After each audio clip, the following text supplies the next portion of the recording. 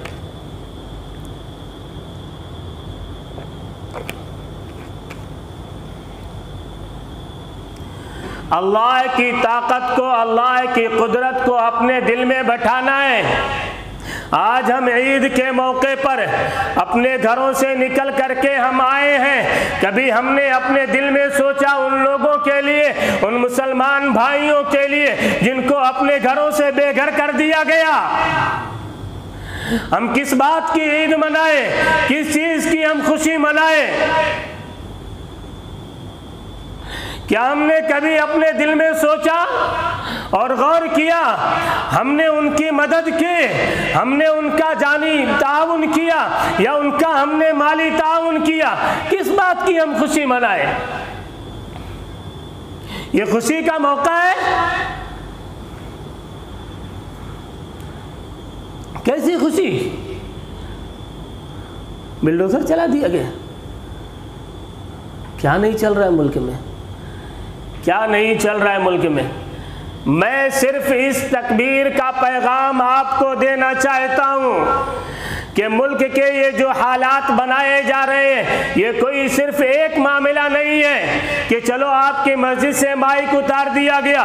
कितने मकामात पर आज आप यहाँ ईद उल फित्र की नमाज के लिए आए हैं। कितने ऐसे मकामात हैं जहाँ पर पाबंदी लगा दी गई कि आप नमाज ईद उल फित्र अदा नहीं कर सकते। ये कोई एक मसला है? ये कोई सिर्फ तलाक़ सलासे का मसला था क्या? या कोई एक हिजाब का मसला है क्या? या कोई एक लाउड स्पीकर का मसला है क्या? नहीं, नहीं। वद्दू लौ तकफुरून कमा कफरू फतकूनून सवा, वद्दू लौ तकफुरून कमा कफरू फतकूनून सवा। इन काफिरों का जो मकसद है, इन दुश्मनाने इस्लाम का जो मकसद है, इनका जो हदफ है, इनका जो निशाना है, वो सिर्फ हिजाब तक महदूद नहीं है, वो सिर्फ तलाक़ सलासा तक महदूद नहीं है, वो सिर्फ तुम्हारी मस्जिदों तक महदूद नहीं है, वो सिर्फ तुम्हारी इबादत गाहों तक महदूद नहीं है, वो मस्जिद के लाउड स्पीकर तक महदूद नहीं है। उनका मकसद, उनका हदफ कुरान करीम बयान करता है। वद्दू लौ तकफुरून कमा कफरू फतकूनून सवा। ये कुफ्फारों का, इन मुश्रिकीन का, इन कुफ्फार का, इन दुश्मनाने इस्लाम का, इनका मकसद ये कि ये चाहते हैं कि जिस तरीके से वो कुफ्र में मुलव्विस हैं, जिस तरीके से वो पूजा पाठ कर रहे हैं, ऐसे तुम भी पूजा पाठ करने लग जाओ। वद्दू लौ तकफुरून कमा कफरू। जिस तरीके से उन्होंने कुफ्र को इख्तियार किया है, कुफ्र को जिस तरीके, ये उनका मकसद है और मुसलमान बहुत हद तक उसका शिकार हो रहा है। अपनी बदअमालियों की वजह से, अपनी नाफरमानियों की वजह से, अपने गुनाहों की नहुसत की वजह से आज मुसलमान बहुत हद तक उसका शिकार भी हो रहा है ना। वद्दू लौ तकफुरून कमा कफरू फतकूनून सवा। इनका मकसद असली क्या है कि आपको आपके दीन से बरगश्ता कर दें, आपको आपके दीन से हटा दे। ये तकबीरात कहती है कि अल्लाह सबसे बड़ा है, ये तकबीरात कहती है कि ताकत अल्लाह की है, ये तकबीरात कहती है कि हुकूमत अल्लाह की है, ये तकबीरात कहती है कि मुल्क और सल्तनत अल्लाह की है, हुकूमत चलेगी अल्लाह की चलेगी, कानून चलेगा अल्लाह का चलेगा, सल्तनत चलेगी अल्लाह की चलेगी। किबरियाई अगर किसी को ज़ेब देती है तो मेरे रब को है, किसी और को नहीं। तो इन तकबीरात के ज़रिए से पूरी उम्मत मुस्लिमा को ये पैगाम दिया गया है कि कम हिम्मत होने की ज़रूरत नहीं है, पस्त हौसला होने की ज़रूरत नहीं है। ज़रूरत इस बात की है कि आप अमल के मैदान में आओ, अपने गुनाहों से तौबा करो। मेरे रब ने कौम आद को हलाक किया, कौम समूद को हलाक किया, कौम फिरौन को हलाक किया, कौम अबू जहल को मेरे रब ने हलाक किया। क्या आज के जो हुक्मरां हैं उनकी ताकत के सामने मेरे रब की ताकत बेबस है? मेरे रब की ताकत बेबस है। खुदा की कसम, मेरे रब के जाओ जलाल की कसम, मेरे रब का अदाब उनको आ पकड़ता, लेकिन मेरी बदअमालियां है जिसने अदाब को मुअल्लक करके रखा है। जिस तरीके से मेरे रब ने कौम समूद को हलाक किया था, इन्होंने मस्जिदों को टारगेट किया, मुसलमानों के घरों को टारगेट किया, उनकी इज्जतों को टारगेट किया। मेरे रब का अजाब इनको भी आ पकड़ता, लेकिन मेरे आमाल ऐसे हैं कि जिन्होंने उस अजाब को मुअल्लक करके रखा है, ज़मीन पर उतरने नहीं दे रहा है। मेरे आमाल अगर सही हो जाए, वाक़तन उस तकबीर का जो सबक है, जो पैगाम है, वो मेरे दिल के अंदर आ जाए, तो मेरे रब का अज़ाब आज उनको आ पकड़ के, आज उनको आ पकड़ ले। इसलिए मुसलमान, एक तो पैगाम ये तकबीरात के ज़रिए जो उम्मत को दिया गया वो मैंने आपको पहुँचाया। मुसलमान कम हिम्मत ना हो, हौसले से काम लें, हौसले से काम लें और एक दूसरे का ताउन करते रहे, चाहे वो जानी ताउन हो, चाहे वो माली ताउन हो। हर एतबार से तैयार रहना है, हर एतबार से उनकी इमदाद के लिए तैयार रहना है, जहाँ जिस वक्त जैसी ज़रूरत पड़े। और ये तो होना था ना, ये तो होना था। अल्लाह के रसूल सल्लल्लाहु अलैहि वसल्लम की एक हदीस सुना करके इस बात को मैं ख़त्म करता हूँ, दूसरा पैगाम फिर आपको देता हूँ। अल्लाह के रसूल सल्लल्लाहु अलैहि वसल्लम ने फरमाया कि जिस तरीके से लोग, भूखे लोग, वो दस्तरखान पर टूट पड़ते हैं, इसी तरीके से दूसरी कौमें भी तुम्हारे ऊपर टूट पड़ेंगी। इसी तरीके से दूसरी कौमें भी तुम्हारे ऊपर टूट पड़ेंगी। आज पूरा आलम इस्लाम का आप मुआयना करो, फ़लस्तीन को उठा लो आप, सीरिया को उठा लो आप, अपने खुद हिंदुस्तान को उठा लो आप, क्या हालात चल रहे हैं। सारी कौमें मुसलमानों के ऊपर टूट पड़ी और पिल पड़ी है एकदम। कमा तदाअल अकलतु इला क़स्अतिहा, जिस तरीके से भूखे लोग दस्तरखान पर टूटते हैं, ऐसी ही दूसरी कौमें मुसलमानों के ऊपर टूट पड़ी। सहाबा किराम ने सवाल किया, या रसूल अल्लाह सल्लल्लाहु अलैहि वसल्लम, क्या उस वक्त हमारी तादाद कम होगी? अल्लाह के रसूल सल्लल्लाहु अलैहि वसल्लम ने फरमाया, नहीं, बल अंतुम यौमइदिन कसीर, उस वक्त तुम्हारी तादाद आज के मुकाबले में बहुत ज़्यादा होगी। यानी सहाबाए किराम के मुकाबले में उस वक्त मुसलमानों की तादाद बहुत ज़्यादा होगी जब दूसरी कौमें मुसलमानों के ऊपर टूट पड़ेंगी। बल अंतुम यौमइदिन कसीर वलाकिन्नकुम गुसाउन का गुसाइस सैल, लेकिन तुम्हारी जो हैसियत होगी वो समंदर के झाग की हैसियत तुम्हारी होगी, समंदर के झाग की हैसियत तुम्हारी होगी। सैलाब आएगा और बहा ले जाएगा, ये तुम्हारी हैसियत होगी। वलयंज़िअन्नल्लाहु मिन सुदूरि अदुव्विकुम अल-महाबत मिनकुम। अल्लाहु अकबर। अल्लाह तबारक व तआला तुम्हारे दुश्मनों के दिलों से, तुम्हारे दुश्मनों के दिलों से तुम्हारा रौब, तुम्हारा दबदबा ये निकाल देगा, ख़त्म कर देगा। मुसलमानों ने इस्लाम को छोड़ दिया, इस्लामी तालीमात को तर्क कर दिया, इस्लामी शनाख्त को तर्क कर दिया, इस्लामी वज़ाक़ता को तर्क कर दिया। कहाँ से रौब आएगा? दुश्मनाने इस्लाम के दिल में रौब कहाँ से पैदा होगा? मेरे रब ने मुसलमानों के रौब को गैरों के दिलों से निकाल दिया। वलयक़ज़िफ़न्न फ़ी क़ुलूबिकुम अलवान, और अल्लाह तबारक व तआला तुम्हारे दिलों में वहन को डाल देगा। क़ालू अमल वहन या रसूल अल्लाह, या रसूल अल्लाह सल्लल्लाहु अलैहि वसल्लम ये वहन क्या चीज़ है? क़ाल हुब्बुद दुनिया व कराहियतुल मौत, तुम्हारे अंदर दुनिया की मोहब्बत रच और बस जाएगी, समा जाएगी। दो चीज़ों की वजह से हुब्बुद दुनिया व कराहियतुल मौत। आज जो मुसलमान परेशान है, आज जो मुसलमान जलील ख़ार हो रहा है, ज़िल्लत और रुसवाई का जो सामना कर रहा है, इनकी इज्जतें जो नीलाम हो रही हैं, इनकी हुर्मतों को जो पामाल किया जा रहा है, आज जो इनकी जायदादों पर नाजायज़ कब्जा किया जा रहा है, इनके जान को पामाल किया गया, इनके माल को पामाल किया गया। क्यों ऐसा हो रहा है? हर तरफ से मुसलमानों को जुल्म और सितम का निशाना क्यों बनाया जा रहा है? मेरे नबी ने फरमाया उसकी दो वजह है, हुब्बुद दुनिया व कराहियतुल मौत। दुनिया की मोहब्बत दिल में रच और बस गई है, व कराहियतुल मौत, और मौत से आदमी नफरत करने लगा है, मौत को नापसंद करने लगा है। इस वजह से ये सारी आफात और बलियात आ रही हैं। खैर, अल्लाह तबारक व तआला हम सब को इस पैगाम को अपने दिल में बैठाने की तौफीक अता फरमाए। ये जो पैगाम है तकबीरात का, ये पैगाम आप अपने दिल में बैठाइए कि अल्लाह के अलावा कोई ताकत नहीं है। हम अक़लियत में हैं तो क्या हुआ, हमारे पास में अल्लाह की ताकत है, हम उसकी मदद और नुसरत को उतरवा सकते हैं। हमको अपने अमाल पर आना होगा।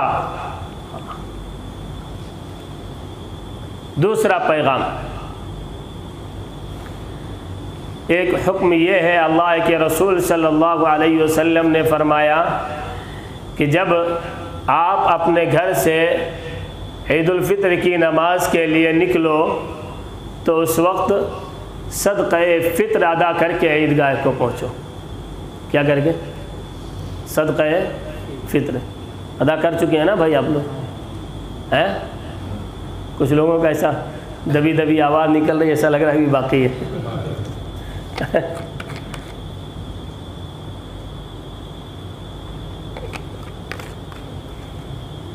हुक्म ये है कि आप नमाज के लिए आपको आना है, ईद उल फित्र की नमाज के लिए आपको आना है।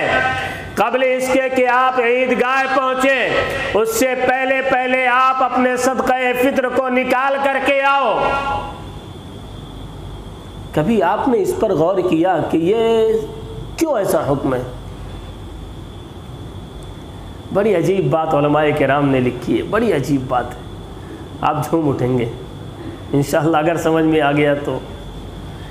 इस्लाम के जितने भी अहकाम हैं, इस्लाम के जितने भी कवानीन हैं, इस्लाम के जितने भी अहकामात हैं और जितनी इबादतें हैं, हर इबादत के अंदर कौमी हमदर्दी, हर इबादत के अंदर कौमी हमदर्दी, उखुवत व भाईचारगी, ईसार और कुर्बानी के जज्बे को मलहूज़ रखा गया है। कोई ऐसी इबादत नहीं है जिसके अंदर कौमी हमदर्दी मेरे रब ने ना रखा हो। कोई ऐसी इबादत नहीं है जिसके अंदर मेरे रब ने ईसार और कुर्बानी का जज्बा ना रखा हो। हर इबादत के अंदर कहीं ना कहीं मेरे रब ने मख्फी रखा है। आखिर क्या बात है, मेरे रब ने इसके ऊपर जोर इतना क्यों दिया है? ये कौमी हमदर्दी, ये उखुवत व भाईचारगी, ये ईसार और कुर्बानी, ये एक दूसरे की खबरगिरी, ये एक दूसरे का ताउन, ये एक दूसरे की इमदाद, ये क्यों मेरे रब ने रखा है? कभी हमने इस पहलू पर गौर किया? आप ईद उल फित्र की नमाज के लिए आ रहे, कहा कि सदक़े फित्र अदा करके आओ। ये सदक़े फित्र क्या? ये कौमी हमदर्दी है, ये उखुवत व भाईचारगी का नमूना है, ये ईसार और कुर्बानी का जज्बा है। रमज़ान के रोज़े में आपको हुक्म दिया गया कि आपको ज़कात निकालना है। आप रमज़ान के महीने में ज़कात निकालते हैं। ये क्या चीज़ है? ये क्या चीज़ है? ये कौमी हमदर्दी है, ये उखुवत व भाईचारगी है, ये इसार और कुर्बानी है। आप मालदार हैं, साहिब हैसियत हैं, आपके ऊपर रोज़ा, आपके ऊपर हज फ़र्ज़ है। ठीक है, आप हज के लिए जाइए, लेकिन अगर आप हज कर चुके हैं, हज फ़र्ज़ आपका अदा हो चुका है, आप दूसरा हज करने, नफली हज आप करने जा रहे हैं, आपके पड़ोस में एक नादार और गरीब शख्स है, शरीयत का हुक्म ये कि तू अपने नफली हज को उस गरीब पड़ोसी के हुकूक की अदायगी के लिए कुर्बान कर दे।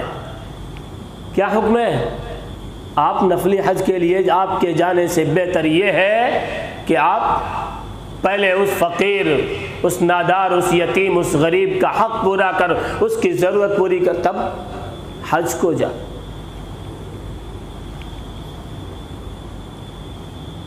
नमाज आदमी को पढ़ना है ना, लेकिन अगर आदमी की नमाज ज़िंदगी में फ़ौत हो गई, नहीं पढ़ पाया, कमज़ोरियाँ रह गई, बिस्तरे मर्ग पर पहुँच गया, अब तवक्को ही नहीं है कि अब दोबारा वो खड़ा हो सकता है। शरीयत का हुक्म क्या है? शरीयत का हुक्म क्या है कि हर नमाज का फिदिया दो। क्या हुक्म है? हर नमाज का फिदिया दो। ये नमाज का फिदिया क्यों दिलाया जा रहा है? ये कौमी हमदर्दी है। ये क्या है? कौमी हमदर्दी है। ये इसार और कुर्बानी का जज्बा पैदा किया जा रहा है नमाज का फिदिया दिला करके। रोज़ा आपको रखना है, नहीं रख सके आप, और आपका आखिरी वक्त आ गया, बिस्तरे मर्ग पर है, आपको क्या हुक्म दिया शरीयत ने? मैं इस्लाम के कवानीन और इस्लाम के अहकामात को और इबादत को मैं समझा रहा हूँ कि किस तरीके से मेरे रब ने हर इबादत के अंदर इसार और कुर्बानी का जज्बा रखा है। हर जगह पर हमदर्दी का जज्बा, हमदर्दी का पहलू रखा है ना भाई? क्यों ऐसा? अल्लाहु अकबर। कैला यकून दूलतम बैनल अगनियाई मिनकुम, कैला यकून दूलतम बैनल अगनियाई मिनकुम। शरीयत का एक मिजाज है, शरीयत का एक मिजाज है, इस दीन इस्लाम का एक मिजाज है। मिजाज ये है कि दौलत सिर्फ दौलतमंदों के हाथों में घूमती न रहे, दौलत सिर्फ दौलतमंदों के हाथों में घूमती ना रहे, गरीब से गरीब तर होता ना चला जाए, मालदार मालदार तर होता ना चला जाए, बल्कि दोनों के दरमियान में जो खाई है उनको किसी तरीके से बराबरी में लाया जाए। बात समझ रहे हैं आप? ये है असल। सदक़तुल फ़ित्र का हुक्म भी इसीलिए दिया गया आपको। सदक़े फ़ित्र का हुक्म आपको इसीलिए दिया गया कि आपके अंदर कौमी हमदर्दी पैदा हो, आपके अंदर इसार और कुर्बानी का जज्बा पैदा हो, आपके अंदर। आपने रोज़ा रखा इस गर्मी के महीने में, आपको जब भूख लगी, जब आप तड़प रहे थे, उस वक्त आपको एहसास हुआ होगा कि भूख का मज़ा क्या होता है। उस वक्त एहसास होता है। जिन गरीबों को 2 रोटियां भी मैसर नहीं होती हैं, उस वक्त हम एहसास करें कि वो कैसे ज़िंदगी बसर कर रहे होंगे। ईद सिर्फ मालदारों के लिए मेरे रब ने नहीं रखा, ईद सिर्फ मालदारों के लिए मेरे रब ने नहीं रखा है। ये सदक़े फ़ित्र अदा करने का हुक्म दिया ताकि मालदारों की ईद के साथ साथ में गरीब भी ईद में शरीक हो सके। असल ईद क्या है? गरीबों को अपनी खुशियों में शामिल करने का नाम असल ईद है। असल ईद किस चीज़ का नाम है? गरीबों को अपनी खुशियों में शामिल करने का है। आज हमारे पास में दौलतों की कमी नहीं है, अगर कमी किसी चीज़ की है तो कौमी हमदर्दी की है, कमी किसी चीज़ की है तो क़ुव्वत व भाईचारगी की है, कमी किसी चीज़ की है तो इसार और कुर्बानी की है। आदमी इतना बखील हो गया, इतना बखील हो गया कि उसका हाथ ऐसे रहता है। गरीब पड़ोसियों का ख्याल नहीं है। शर्म की बात नहीं है, हमारे लिए शर्म की बात नहीं है। हमारे इस मुआशरे में कितने ऐसे लोग हैं, हमने उनका ख्याल किया। दरवाज़े पर अल्लाह ने मुझको नवाजा है, हम उनके दरवाज़े पर गए कि ईद का मौका है, चलो उनके लिए भी कुछ इंतज़ाम हो जाए। नहीं गए। शर्म से डूब मरने की बात है मुसलमानों को। आज इस कौम के अंदर जितने भिखारी आपको मिलेंगे, आज इस कौम में जितने मांगने वाले मिलेंगे, शायद किसी और कौम में हो, शायद किसी और कौम में हो। वजह उसकी क्या है? वजह उसकी ये है कि मुसलमान दौलतमंदों ने अपनी दौलतों का सही इस्तेमाल नहीं किया। मुसलमान दौलतमंदों ने अपनी दौलतों का सही इस्तेमाल नहीं किया, उसको सही मसरफ में खर्च नहीं किया। अपनी ज़ात पर खर्च करना हुआ, अपने लिए बंगले बनाने हुए, गाड़ियाँ अपने लिए। अल्लाह ने नवाजा, सब करो, अल्लाह ने नवाजा है, सब करो अपने लिए, सारे तायुशात कर लो, लेकिन गरीबों को कभी ना भूलो। तुम तो दौलत के पुजारी हो, तुम्हें क्या मालूम? तुम तो दौलत के पुजारी हो, तुम्हें क्या मालूम? फाके पढ़ते हैं तो औलाद भी बिक जाती है। हमारे पास में कोई ऐसा निज़ाम है, हमारे पास में कोई ऐसा निज़ाम है। आज आप देख लीजिए, ये कौम आज तक उभर नहीं सकी जब से इसके बैतुल माल को ख़त्म कर दिया गया।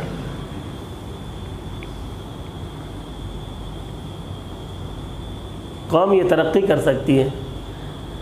जो लोग ज़कात निकालते भी हैं तो अटकल पच्चू से निकालते हैं, सही तौर पर उसका हिसाब भी नहीं लगाते। अरे 2-4 हज़ार दे दिया ना, गरीब को खिला दिया ना, 10-20 हज़ार गरीबों में तकसीम कर दिया। लाखों की ज़कात निकल रही है और ये निकाल कितना रहा है? 20 हज़ार। काम चलेगा? गर्दन नहीं नपेगी? ये गरीबों का हक मार रहा है, गरीबों का हक मार रहा है। ये गरीब के लुक़मे को छीन रहा है। ये मेरे रब ने इसके ऊपर ज़कात फ़र्ज की थी ताकि उस ज़कात के ज़रिए से गरीब का लुक़मा उसके हलक से नीचे जाए। इसने तो उसके लुक़मे को छीन लिया है। ये कौम कैसे तरक्की करेगी? आज बोरियों की मैं मिसाल देता हूँ आपको। आज भी बोरी जो कौम है ना, आप पूछ लीजिएगा, अगर दोस्त अहबाब होंगे तो पूछ लीजिएगा, उनके यहाँ जो निज़ाम है वाक़अतन आज भी उन्होंने इस्लाम के उस निज़ाम को फॉलो किया है। एक उनकी सारी की सारी ज़कात एक जगह जमा होगी। कोई आदमी इनफरादी ज़कात उनके यहाँ नहीं निकाल सकता। जिसको भी ज़कात निकालना है वो आए और जो ट्रस्ट है उस ट्रस्ट के हवाले करें। हर इलाके में उनका मौजूद है। वो ज़कात एक जगह जमा हो गई। ये इस्लाम का निज़ाम है। गैरों ने आज इसको फॉलो किया है, गैरों ने इसको फॉलो किया, आज वो तरक्की पर है। यहूदियों को देख लीजिए आप, कोई भीख मांगता हुआ नजर आता है? कोई भी बता दे, एक यहूदी को आपने भीख मांगते हुए देखा है? इस मुसलमान कौम को क्या हो गया कि हर गली चौराहे पर 2-4 भिखारी आपको मिल जाएंगे।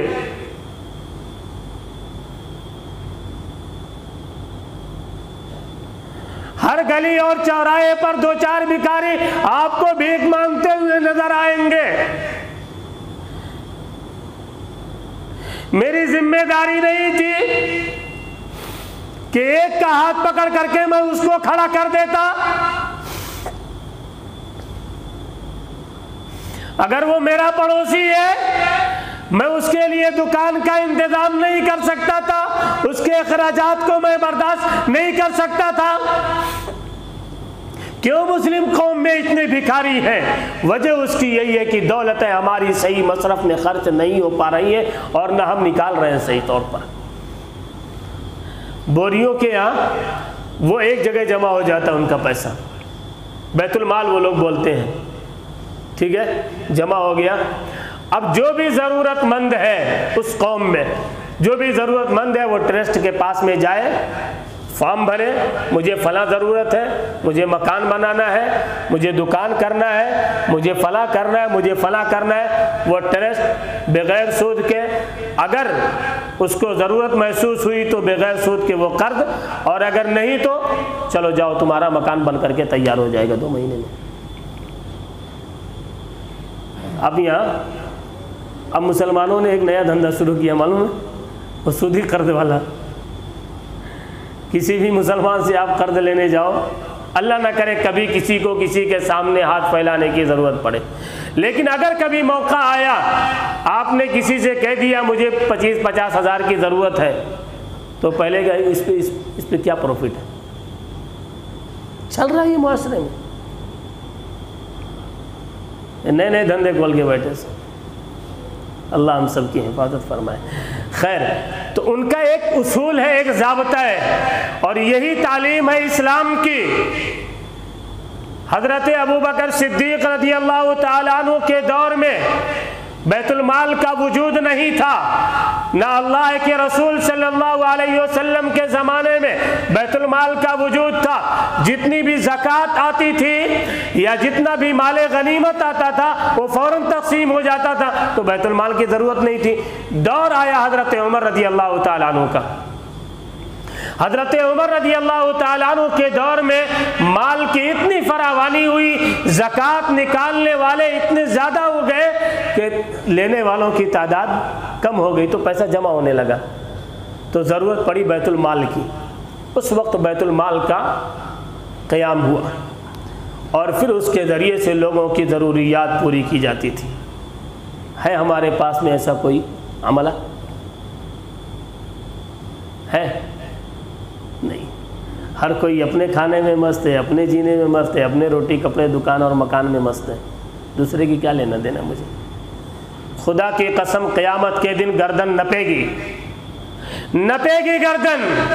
वला यहसबन्नल्लज़ीना यबख़लूना बिमा आताहुमुल्लाहु मिन फ़ज़लिही हुवा ख़ैरन लहुम बल हुवा शर्रुन लहुम सयुतव्वक़ूना मा बख़िलू बिही यौमल क़ियामह वलिल्लाहि मीरासुस समावाति वल अर्ज़।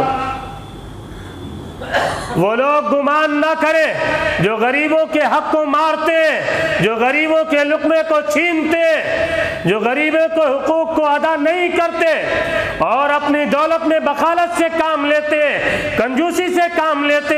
वला यहसबन्नल्लज़ीना यबख़लूना बिमा आताहुमुल्लाहु मिन फ़ज़लिही, अल्लाह तबारक व तआला ने जो अपने फजल से उन्हें अता किया है उसके अंदर वो बखालत से काम लेते, कंजूसी से काम लेते। वो ये गुमान न करें ये माल उनके काम आएगा, ये गुमान न करें। सयुतव्वक़ूना मा बख़िलू बिही यौमल क़ियामह, जिस माल को इन्होंने गरीबों तक पहुँचाने से रोके रखा। रमज़ान पूरा गुजर गया, आज तक भी मेरी ज़कात पूरी अदा नहीं हुई, मेरी पकड़ नहीं होगी, मेरी पकड़ नहीं होगी। ईदगाह को मैं आ गया, सदक़े फ़ित्र अदा नहीं किया, मेरा रब मुझसे सवाल नहीं करेगा कि खुद तो नए नए कपड़े पहन के ईदगाह गया था, कभी उनकी तरफ भी एक नज़र कर लेता जिनको फटे पुराने कपड़े भी नसीब ना हो। सयुतव्वक़ूना मा बख़िलू बिही यौमल क़ियामह, क़यामत के दिन मेरा रब इनकी दौलतों को जहन्नम में तपाएगा और तपा करके फिर उसका तौक बनाएगा और तौक बना करके उसके गले में डाल दिया जाएगा और कहा जाएगा हादा कंज़ुक हादा मालुक, हादा कंज़ुक हादा मालुक, ये तेरा वो खजाना है, ये वो तेरा खजाना है, ये वो तेरी दौलत है जिसको तू बहुत मोहब्बत के साथ में गिन गिन करके रखता था, अल्लाह के रास्ते में खर्च नहीं करता था, गरीबों की खबरगिरी, बेवाओं और यतीमों और मिस्कीनों और नादारों की खबरगिरी नहीं किया करता था। मैंने तुझे ये दौलत दी थी ताकि तू गरीबों के ऊपर खर्च करे, तूने उसे समेट करके रखा। हाजा मालुक हाजा कंजुक, ले ये मजा चक।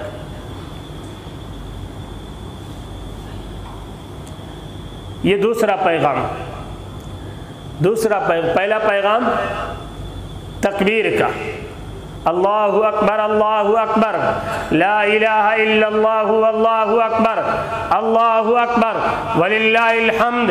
इसका जो पैगाम है वो हम अपने दिल में बैठाएं और मुल्क के माहौल के पेशे नज़र अल्लाह की ताकत पर हम भरोसा करें, अल्लाह की ताकत पर हम एतमाद करें, अल्लाह की ताकत पर हम तवक्कुल करें और हम अपने अमल के एतबार से जहाँ तक हो सके हम अपने अमल के एतबार से तैयार रहें।